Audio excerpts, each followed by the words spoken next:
बेहतरीन अवसर है विस्तार न्यूज़ में और जो काम कर रहा है वो तो काबिल तारीफ है। ये चैनल हम लोग को अपने खबरें पहुंचाता है। हमारा मध्य प्रदेश का चैनल है। हम लोग प्राउड फील करते हैं। पत्रकारिता किसे कहते हैं, पक्षकारिता किसे कहते हैं, चाटुकारिता किसे कहते हैं। और कहीं ना कहीं मुझे लगता है कि विस्तार न्यूज़ जो है, मैंने उसका पेज हैंडल देखा, वो बखूबी पत्रकारिता करता है, पक्षकारिता और चाटुकारिता नहीं। एक नया चैनल मात्र 1 वर्षों के अंदर मध्य प्रदेश छत्तीसगढ़ जैसे राज्यों में के अलग अलग कोनों में अपनी पहुंच बना रहा है। यह बात हमें माननी पड़ेगी कि मीडिया बहुत हद तक सरकार के पक्ष में चलने का प्रयत्न करता है ताकि वह ज़्यादा से ज़्यादा धन अर्जित कर सके।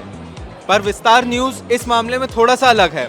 आप देखेंगे आज ही के प्रोग्राम में एक तरफ जहां गृह मंत्री जी को बुलाया गया, वहीं उसके साथ साथ जीतू पटवारी जी को भी बुलाया गया। जो चीज़ें पूरे मीडिया जगत को करनी चाहिए वह चुनिंदा पत्रकारिता संस्थाएं ही कर रही हैं। सीधे मुद्दे की बात ज्ञानंद तिवारी सर के साथ वो जो शो होता है उनका हम देखते रहते हैं। सब बोलते हैं भारत में जॉब्स की कमी नहीं है, भारत में निकम्मापन बहुत है। निकम्मापन है, लेकिन अगर आप स्किल बेस्ड काम करते हैं तो आप निकम्मे नहीं कहलाएंगे। पत्रकारिता में जॉब कम कर रहा है एआई, क्योंकि कई बड़े चैनल्स में एआई एंकर का इस्तेमाल किया जा रहा है। एआई एक अच्छा रिपोर्टर नहीं हो सकता। एआई प्रत्यक्ष में प्रोडक्शन इन सब चीज़ों में काम नहीं कर सकता। अगर हम बात करते हैं गोदी मीडिया की, मीडिया मेरे ख्याल से गोदी कभी नहीं होती, गोदी ऑडियंस होती है। तो विस्तार न्यूज़, विस्तार डिजिटल पे फिर से स्वागत है। और विस्तार स्थापना उत्सव के उपलक्ष्य में ये इतने सारे ये जो भारत का फ्यूचर जर्नलिज्म है आपके सामने अगल बगल में जमा है। सिर्फ इतना नहीं है, बहुत सारा है, उसमें से कुछ हम लेके आए हैं। सो आप सब लोग कहाँ कहाँ से आए हैं? सबसे पहले तो सारे बैच देख के मुझे लग रहा है सारे माखन लाल के ही हैं। तो अलग अलग से क्या पूछूं, बस नाम बता दें सारे और क्या क्या डिपार्टमेंट है सबका। मेरा नाम एंजल है, मैं बीएससी इलेक्ट्रॉनिक मीडिया से हूँ। आप? Sneha Tiwari, BSc electronic media.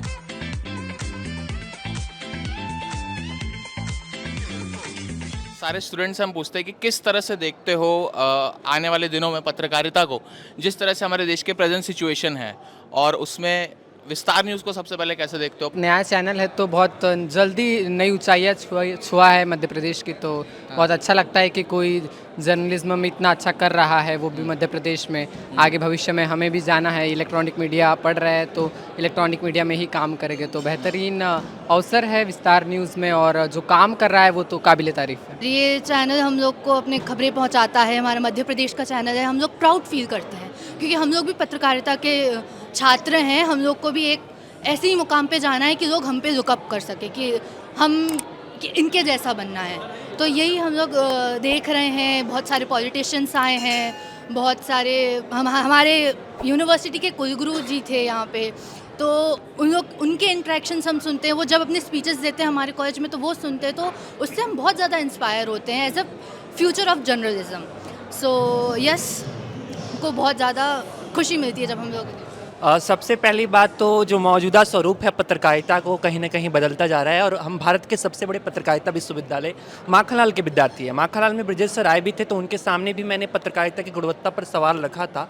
तो कहीं ना कहीं मुझे लगता है जो पत्रकारिता का मौजूदा स्वरूप है, जो मौजूदा पत्रकार हैं, वो पत्रकारिता का अर्थ भूलते जा रहे हैं कि पत्रकारिता किसे कहते हैं, पक्षकारिता किसे कहते हैं, चाटुकारिता किसे कहते हैं। और कहीं ना कहीं मुझे लगता है कि विस्तार न्यूज़ जो है, मैंने उसका पेज हैंडल देखा, वो बखूबी पत्रकारिता करता है, पक्षकारिता और चाटुकारिता नहीं। तो बहुत बहुत धन्यवाद आपके चैनल को भी, और हम जैसे युवाओं को भी चाहिए कि ऐसे मुद्दों पर बात करें। सबसे पहले विस्तार न्यूज़ को बहुत बहुत शुभकामनाएं कि उन्होंने 1 वर्ष के अंदर ही एक ऐसे मुकाम को हासिल कर लिया जिसे हासिल करने में बहुत सारे नेशनल टीवी चैनल्स को समय लग जाते हैं। तो हमें विस्तार न्यूज़ से सीखना चाहिए कि अभी का समय स्टार्टअप्स का है। सार्क इंडिया जैसे शोज़ आ रहे हैं हमारे टीवी चैनल्स पे, तो अभी का समय है स्टार्टअप्स का। किस तरीके से एक टीम के साथ कोऑर्डिनेट बना करके, एक विजन के साथ एक नया चैनल मात्र 1 वर्षों के अंदर मध्य प्रदेश छत्तीसगढ़ जैसे राज्यों में के अलग अलग कोनों में अपनी पहुंच बना रहा है। दूसरा बात, मीडिया का परिवेश की बात किया जाए तो सब कुछ टारगेट ऑडियंस के लिए होता है।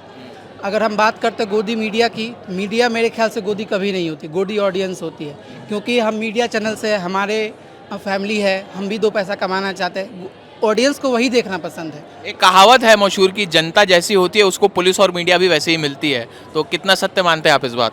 मैं तो इस बात को लगभग 95% सच कहूँगा, क्योंकि मैं बोल 5% कहाँ रह गए?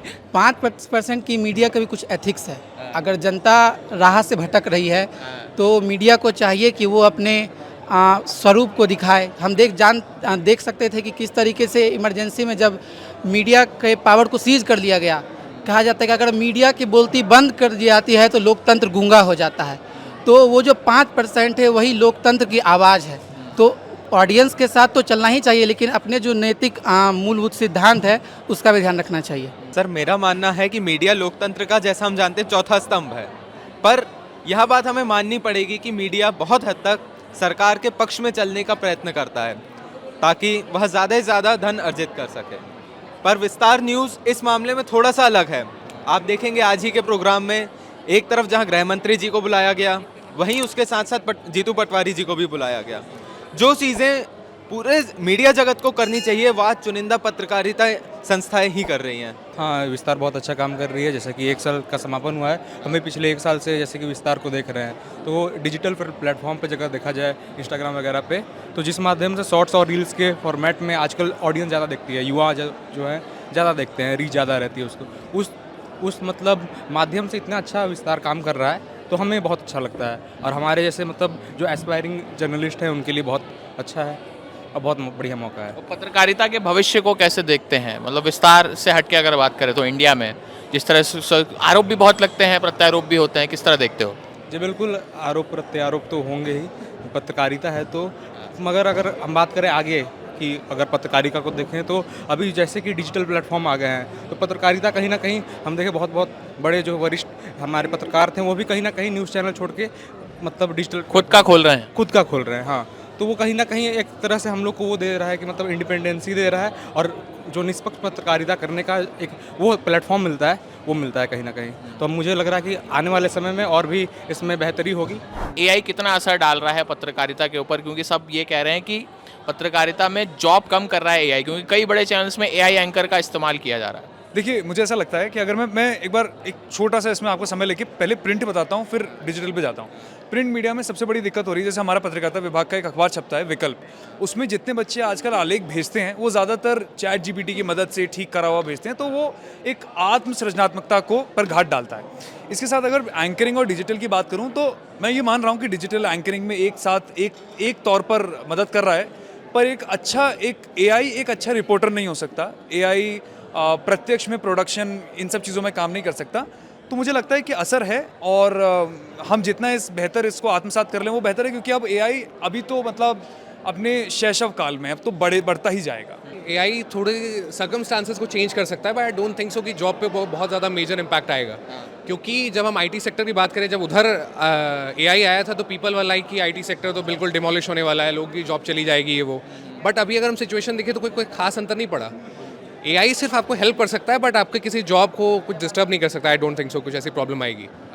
और जॉब्स को लेके क्या कहना चाहेंगे? सब लोग बोलते हैं कि पत्रकारिता से हटके भी जो भारत में जॉब्स की स्थिति है, सब बोलते हैं जॉब्स तो है, लेकिन जॉब्स इसलिए नहीं मिल रही क्योंकि स्किल नहीं है। सब बोलते हैं भारत में जॉब्स की कमी नहीं है, भारत में निकम्मापन बहुत है। अगर खुले शब्दों में कहें तो लोग काम नहीं करना चाहते। तो उस बारे में क्या विचार? मेरा तो यही कहना है कि निकम्मापन है, लेकिन अगर आप स्किल बेस काम करते हैं तो आप निकम्मे नहीं कहलाएंगे। क्योंकि अब के समय में ना ज़्यादातर जो लॉकडाउन के बाद वर्क फ्रॉम होम फ्रीलांसिंग इन सब चीज़ों का कल्चर बहुत बढ़ा है, और मैं एक वीडियो एडिटर हूँ और ग्राफिक डिज़ाइनर हूँ, तो मैं उस तरह से मानता हूँ कि मैं घर बैठे ज़्यादा प्रेफर करता हूँ काम करना। भले मैं टांग पे टांग चढ़ा के काम करूँ निकम्मों की तरह, लेकिन मैं काम कर रहा हूँ। तो स्किल बेस अभी काम बढ़ा है एज़ कम्पेयर टू वो जो जॉब 9 to 5 वाला सीन था उसके कंपैरिजन में बस। लेकिन इस जो 9 to 5 का जो एक कल्चर था उससे लोग बैलेंस रहते थे, रूटीन बैलेंस रहता था। आपको नहीं लगता कि ये जो चेंज हुआ है, अब रात रात में भी काम हो रहा है, इससे हेल्थ पे तो काफ़ी इफेक्ट पड़ रहा है? आपने मेंटल हेल्थ पे भी स्पेशली। आपने बहुत सही आदमी से सवाल पूछा है। मैं भी फ्रीलांसिंग करती हूँ, कंटेंट राइटिंग।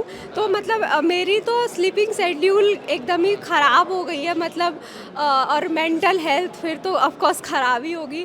मतलब जब मेरे को काम आता है तो मैं चाहती हूँ कि मैं इसको करके ही सोऊं, तो इस चक्कर में मैं पूरी रात जाग जाती हूँ, फिर पूरे दिन सो रही हूँ। इस चक्कर में मेरी जो हेल्थ है उस पर भी काफ़ी असर पड़ा है। लेकिन फ्रीलांसिंग में ये भी होता है कि हम अपने प्रेफरेंस के अकॉर्डिंग, जैसे अगर आप ऑफिस जा रहे हो 9 to 5 तो आपको रोज़ जाना है, छुट्टी मिलेगी कोई काम के लिए या नहीं मिलेगी वो भी आपके ऑफिस पे डिपेंड करता है। लेकिन फ्रीलांसिंग में आप अपने चॉइस के अकॉर्डिंग काम ले सकते हो, या फिर नहीं लेना हो तो वो भी कर सकते हो। तो मतलब वो जो बोलते हैं हर सिक्के का दो पहलू होता है, अच्छा भी है तो बुरा भी है, तो इसमें भी वही है। आजकल तो मुझे लगता है वो शोले फिल्म अगर देखी हो वही वाला सिक्का हो गया, दोनों तरफ हेड्स ही हो रहा है आजकल। आजकल हेल्थ पे इशू आ ही रहा है, हेल्थ इशू जो टाइम टेबल जो बिगड़ा है समाज का, कैसा लग रहा है? और विस्तार न्यूज़ के स्थापना दिवस में आके, प्रथम स्थापना दिवस में आके बहुत अच्छा लग रहा है, पहली बार आया हूँ उधर, बहुत चीज़ें देखी हैं, अच्छा लग रहा है देखकर। सर बहुत अच्छा लग रहा है, जैसा कि अभी 1 साल हो चुके हैं विस्तार न्यूज़ को, और कहीं ना कहीं ये हमारे प्रदेश स्तर का नंबर 1 चैनल बनने जा रहा है इन द फ्यूचर, हमें ऐसा लग रहा है जर्नलिज्म स्टूडेंट। सर हम आए दिन सीधे मुद्दे की बात ज्ञानंद तिवारी सर के साथ वो जो शो होता है उनका हम देखते रहते हैं। वाकई में वहाँ पर जो शो होता है वो जो दिखाते हैं तो हमें ऐसा लगता है कि जो मतलब जो अनवायस न्यूज़ होती है वो सर दिखाते हैं और कहीं ना कहीं पक्ष की बात नहीं करते हैं, जो रियलिटी होती है, जो सच्चाई होती है। विस्तार न्यूज़ का सर एक ऐसा है कि वहाँ गांव लेवल पर हो, रूरल लेवल पर या फिर शहर लेवल पर हो, हर जगह उनके रिपोर्टर्स हैं और जहाँ जैसी ज़रूरत होती है, जहाँ जैसी जो उनके रिपोर्टर्स पहुँचते रहते हैं और सारी बातें या फिर जो भी मुद्दे रहते हैं उनको कवर करके लोगों तक पहुँचाते हैं। सर काफ़ी कुछ सीखने को मिला है, और जैसे विस्तार न्यूज़ का जब इनॉग्रेशन डे था उस टाइम भी हम लोग आए थे तो हमने देखा था और हमें ये सीखने को मिला था कि 1 साल के अंदर कोई न्यूज़ चैनल इतना ज़्यादा कैसे ग्रो कर सकता है, हर इंडस्ट्री में कैसे आप कवरेज कर सकते हैं। और सर हमें बहुत सारे विस्तार के इवेंट्स अटेंड करने का मौका भी मिला और उसमें हमें बहुत सारे जो दिग्गज लोग हैं बड़े बड़े, उनके भी अलग अलग चीज़ें सुनने का मौका मिला। जैसे अभी भी अंदर हमने बहुत कुछ सुना, बहुत कुछ सीखा और हमें सब कुछ, जैसे बैक स्टेज भी कैसे काम होता है, फ्रंट स्टेज कैसे काम होता है, डिजिटली कैसे काम होता है, हमें सब कुछ सीखने को मिला। तो मैं ये जानना चाह रहा हूँ कि पत्रकारिता के क्षेत्र में भी और अलग और क्षेत्रों में भी रोजगार को लेकर बहुत चर्चा होती है यूथ के बीच में स्पेशली, तो जर्नलिज्म में भी और बाकी क्षेत्रों में भी क्या लगता है, कैसे देखते हैं इसको कि रोजगार है, मिलेगा? आप सबको इतना भरोसा है? हाँ ऑब्वियसली है कि है भरोसा कि मिलेगा। एज इफ जैसे हम लोग जर्नलिज्म के स्टूडेंट्स हैं, हम चीज़ें कर रहे हैं आगे, तो हम ये चाहेंगे कि हम और कुछ सीखें, जैसे और विस्तार के इवेंट्स हम वो अटेंड करें और जागरूक मिले। जैसे बोलने का कॉन्फिडेंस अभी आपने बोला उतना नहीं होगा, क्योंकि डे बाय डे हम सीखेंगे चीज़ें, क्योंकि हम जैसे जैसे विस्तार के चीज़ें होंगी और भी जर्नलिज्म की कुछ भी चीज़ होंगी हम अटेंड करेंगे, हम सीखेंगे, 4 लोगों से मिलेंगे, हम बात करेंगे, हम PR क्रिएट करेंगे, तो हम चीज़ें सीख पाएंगे और हमें लगता है कि फ्यूचर है। और बाकी युवाओं का जैसे आप कह रहे हैं कि कुछ लोग आलस करते हैं, तो वो उनका प्रॉब्लम है, इन फ्यूचर उनको प्रॉब्लम होगी। हमें जॉब चाहिए, हमें जीवन में कुछ करना है, तो वो अपने अंदर ही वो चीज़ होनी चाहिए, विल पावर कि हाँ हमें कुछ करना है। जैसे हमें करना है तो हम आए हैं, हम आगे भी और आएंगे और हम चीज़ें सीखेंगे। AI एंकर्स आ गए हैं, AI के थ्रू अब वेब कॉपी बन रही है, स्क्रिप्ट बन रही है, तो AI कितना इफेक्ट डाल रहा है? क्या इससे एम्प्लॉयमेंट पर कोई फर्क पड़ेगा जर्नलिज्म के फील्ड में? आजकल जैसे AI मतलब बहुत ज़्यादा इम्पॉर्टेंट भी हो गया है, क्योंकि हमको उससे बहुत सारी चीज़ें सीखने को मिल रही है। हमको जैसे भी अगर कोई हेल्प चाहिए होती है, हमको तुरंत, अगर हम जैसे ChatGPT हो गया और WhatsApp पे जो हमको AI का फीचर है, अगर हम लोग उस पर भी डायरेक्ट अगर कोई प्रॉम्प्ट डालते हैं तो हमको इंस्टेंट हमको उसके आंसर्स मिल जाते हैं, तो वो बहुत ईजी भी हमारे लिए हो गया है। बट अगर हम देखा जाए तो वहीं लोग बहुत आलसी हो गए AI को लेके, तो लोग आलसी हो गए, लोगों को ये लगता है कि हमको तो तुरंत आंसर मिल ही जाएंगे, तो लोग आजकल काम नहीं करना चाह रहे हैं और डिपेंडेंट ज़्यादा हो गए हैं उस चीज़ों पे। कई सारे आरोप लगते हैं कि मीडिया ऐसी है, मीडिया वैसी है, तो आज की डेट में मीडिया कैसी है?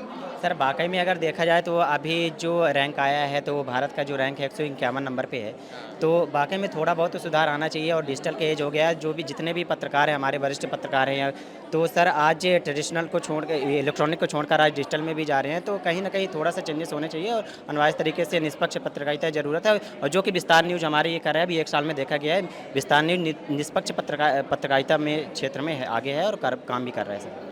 तो ये जो रील वाला कल्चर है, इससे इफेक्ट पड़ा है क्या? कैसा इफेक्ट पड़ा है? युवा नौकरी छोड़ के रील बनाने में लगा हुआ है, ऐसा तो नहीं है? तो हाँ हुआ, ऐसा भी हुआ है, बिल्कुल हुआ है। और मुझे लगता है कि अगर आप सही से ये चीज़ भी करोगे तो मतलब आपका करियर तो इसमें भी है।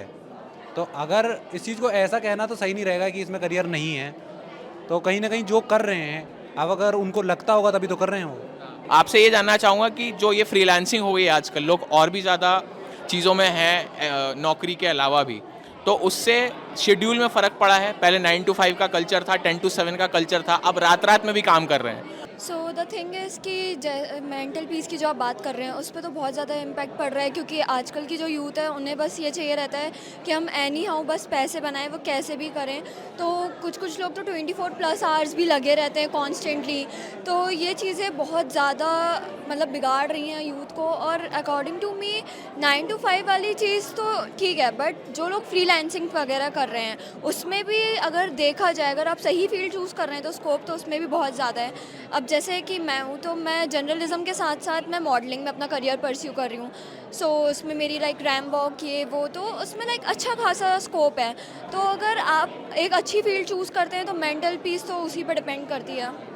ऑब्वियस इस पे इफेक्ट तो पड़ता है। अगर आप एक टाइम पे मंथली काम करते हैं तो आपकी मेंटल हेल्थ के साथ साथ आपके हेल्थ भी इफेक्ट होती है।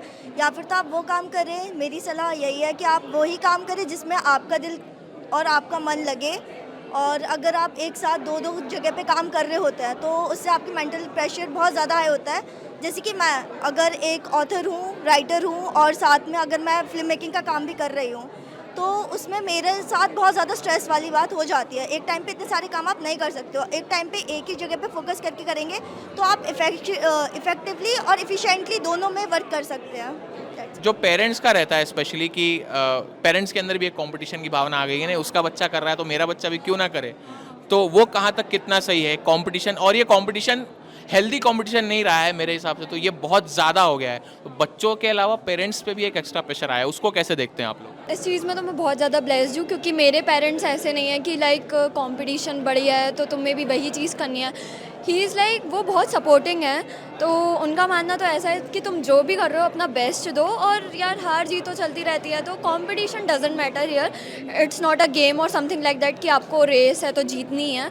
Sometimes you win, sometimes you learn वाली चीज़ है हमारे घर में। तो वही है, या तो विन होता है या तो लर्न होता है। तो ये थे हमारे साथ सेज यूनिवर्सिटी के युवा, और जैसा बताया इन्होंने कंपटीशन बढ़ा है, स्ट्रेस लेवल भी बढ़ा है, तो लेकिन स्ट्रेस नहीं लेना है। हमारे जो विस्तार के एग्जीक्यूटिव एडिटर हैं ज्ञानेंद्र सर, वो बोलते हैं लोड नहीं लेना है, जान चली जाती है बाबू। तो जीवन में किसी को लोड नहीं लेना है ना, और मस्त होके काम करना है। पत्रकारिता के क्षेत्र में आप सब आने वाले फ्यूचर हम ही लोग हैं। अरे मैं भी आप ही लोगों से, मैं बार बार एक तो अपने आप को उम्र दराज फील नहीं करा रहा हूँ, मैं भी युवा ही हूँ। तो हम ही लोग फ्यूचर हैं, तो मिल के करते हैं, सब लोग करते हैं और पत्रकारिता के क्षेत्र में नए झंडे गाड़ते हैं। बहुत बहुत धन्यवाद।